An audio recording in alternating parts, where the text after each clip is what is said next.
Hello అండి. దీప తప్పు ఒప్పుకోకుండా సుమిత్ర క్షమించనని చెప్పింది కదా, మరి దీప తప్పే ఒప్పుకోలేదు. తను ఏ తప్పు చేయలేదు కాబట్టి మరి సుమిత్ర ఎలా క్షమించింది, అసలేం జరిగింది వీడియోలో చూద్దాం పదండి.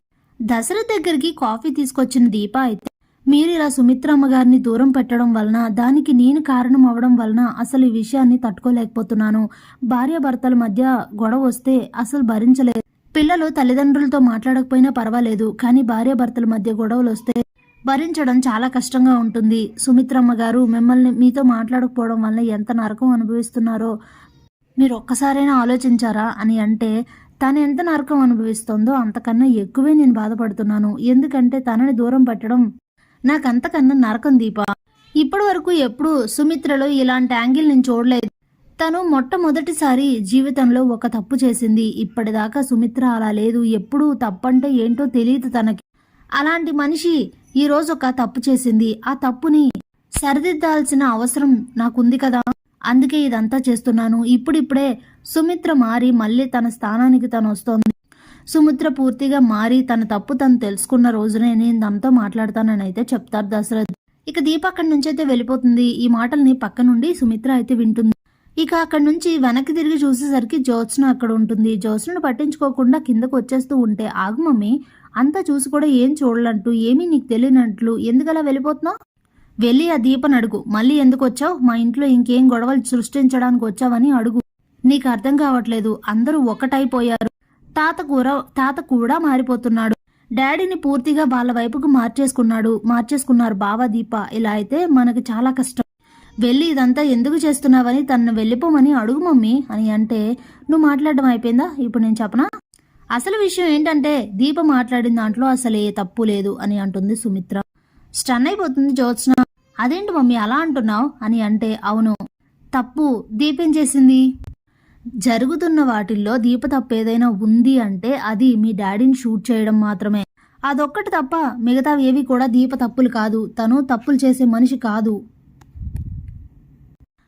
నువ్వే అన్నావు కదా, మీ నాన్న నేను దూరంగా ఉండడానికి దీపే కారణమని. కానీ దానంతటికీ కారణం దీప కాదు, నువ్వు అనేసరికి నేనేం చేశాను అని అడుగుతుంది జ్యోత్స్న. అవును, నువ్వేం చేశావో నీకు తెలీదా? దీనంతటికీ కారణం ఎవరు, నువ్వు కాదా? నీ కారణంగానే కదా నేను తాళి తీశాను. నువ్వే కదా ఆ రోజు వచ్చి ఒట్టు పెట్టించుకొని మరీ నువ్వే ఎలా అయినా తాళి తీసి పెళ్ళి ఆపు, నా పెళ్లి తప్ప తన పెళ్లి ఇంట్లో జరగడానికి వీల్లేదని అన్నావు. లేదంటే అప్పటి వరకు మనసాక్షి చంపుకొనైనా సరే ఆ పెళ్లి చెయ్యాలి అనుకున్నా. కానీ నువ్వు అలా అనేసరికి నా కూతురు బాధపడకూడదన్న ఒకే ఒక కారణంతో నేను తాళి తీశాను. ఆ కోపంతోనే కదా మీ నాన్న నాతో మాట్లాడట్లేదు. మరి అలాంటప్పుడు కారణం నువ్వవుతావు గానీ దీప ఎలా అవుతుంది అనేసరికి స్టన్ అయిపోయి ఉండిపోతుంది జ్యోత్స్న. అది కాదు మమ్మీ అని అంటుంటే, ఇంకేం మాట్లాడకు అని చెప్పి అక్కడి నుంచి వెళ్ళిపోతుంది సుమిత్ర. ఏంటి మమ్మీ ఇలాంటి షాక్ ఇచ్చింది, దీప మీద మమ్మీకి పాజిటివ్ ఒపీనియన్ వస్తుంది ఏంటి అనుకుని అలా ఉండిపోతుంది జ్యోత్స్న.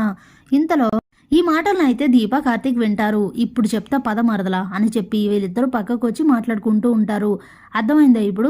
దీని అంతటికీ కారణం జ్యోత్స్నే. ఇప్పుడు చూడు అసలు ట్విస్ట్ మొదలవుతుంది. ఇప్పుడు నాకు అర్థమైంది అత్తని మావయ్యని ఎలా కలపాలో అని అంటే, ఏం చేస్తావు బావా అని చెప్తే ఇక తనకు ప్లాన్ అయితే చెప్తాడు.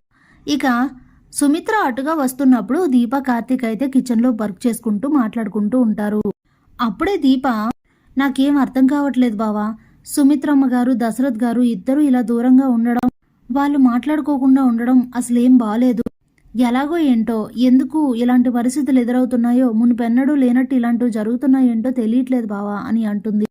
దీనికి ఏ పరిష్కారం లేదా అని అంటే, అప్పుడే కార్తీక్, ఎందుకు లేదు దీప, పరిష్కారం లేని సమస్య అంటూ ఉంటుందా అని అంటే, పరిష్కారం ఉందా ఏంటది అని అడుగుతుంది దీప. ఇంకేంటి, అత్త మనసేంటో మామయ్యకు తెలుసు. అత్త తప్పు చేసే మనిషి కాదని తెలుసు. ఇప్పుడు తను తప్పు చేయడానికి కూడా ఏదో బలమైన కారణం ఉండే ఉంటుంది అని మామయ్య బలంగా నమ్ముతాడు. ఏదేమైనా తప్పు జరిగింది కాబట్టి అత్తే వెళ్ళి కొంచెం మామయ్యతో డీటెయిల్గా మాట్లాడితే సరిపోతుంది. ఇంకోసారి ఇలాంటి తప్పులు జరగకుండా చూసుకుంటానని, మీరు చెప్పినట్టే వింటానని తనతో చెప్తే సరిపోతుంది. ఇప్పుడు వీళ్ళిద్దరూ దూరంగా ఉండడంతో వాళ్ళిద్దరూ చాలా బాధపడుతున్నారు. అలా ఇద్దరూ మాట్లాడుకుంటే సరిపోతుంది. అప్పుడు మామయ్య ఖచ్చితంగా అత్తను క్షమిస్తారు. అప్పుడు ప్రాబ్లం సాల్వ్ అవుతుంది కదా అని అయితే చెప్తాడు కార్తీక్. ఈ మాటల్ని సుమిత్ర వింటుంది. ఇప్పుడు నేను వెళ్ళి మాట్లాడాలా? ఆల్రెడీ తనతో మాట్లాడితే ఆయన నా మాట వినలేదు కదా అని అనుకుని అక్కడి నుంచి వెళ్ళిపోతుంది. అమ్మ నాన్నతో మాట్లాడుతుందంటావా బావా అని అంటే, మాట్లాడుతుంది చూడు అని అయితే చెప్తారు.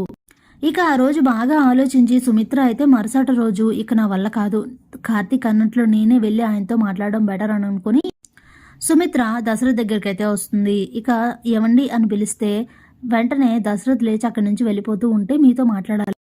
నేను తప్పే చేశాను, తప్పు చేయలేదని నేను అనట్లేదు, కానీ ఆ తప్పుని ఒప్పుకున్నాను, క్షమించండి అని అడిగితే మీరు నన్ను క్షమించలేదు. ఇంకోసారి ఇలా జరగకుండా చూసుకుంటాను. అసలు ఎప్పుడు నేను తప్పు చేసే మనిషిని కాదని మీకు తెలుసు, కానీ దీనికి కూడా ఒక కారణం ఉంది. ఆ కారణం ఏంటో నేను చెప్పలేను. అప్పుడు నా మనసు చెప్పినట్లు నేను అలా చేసేసాను. ఈ ఒక్కసారికి క్షమించండి, నాతో మాట్లాడండి అని చెప్పాను కదా. నేను నీతో మాట్లాడాలంటే నువ్వు దీపను క్షమించాలి అని అంటాడు దశరథ్. మరి నేను దీపను ఎలా క్షమిస్తాను? తన తప్పు తను ఒప్పుకోలేదు కదా అని అడిగి అదంతా నాకు అనవసరం అని అయితే చెప్తాడు. అప్పుడే సుమిత్ర, నా వల్ల కాదు, మీరు నాతో మాట్లాడకుండా నేను ఇలా ప్రశాంతంగా ఉండలేకపోతున్నాను అసలు. అలాంటప్పుడు దీప తప్పు ఒప్పుకుంటే ఏంటి, ఒప్పుకోకపోతే ఏంటి? తప్పు చేసిన మనిషి తప్పు ఒప్పుకున్నా ఒప్పుకోకపోయినా ఒక్కటే. అలాంటప్పుడు నేను తనని క్షమించేస్తే మీరు నాతో మాట్లాడతారు, అంతే కదా? అయితే సరే, నేను దీపని క్షమిస్తాను. దీనికన్నా అదే నయం. ఈ నరకాన్ని, మీరు నాతో మాట్లాడకుండా ఉండే ఈ నరకాన్ని నేను భరించలేకపోతున్నాను, కాబట్టి నేను దీపని క్షమిస్తాను అని చెప్పి ఇంట్లో అందరినీ పిలిచి, చూడు దీప, జరిగింది ఏదో జరిగిపోయింది. నువ్వు తప్పు ఒప్పుకున్నా ఒప్పుకోకపోయినా చేసింది తప్పే కాబట్టి ఇక ఆ విషయాన్ని పక్కన పెట్టేద్దాం.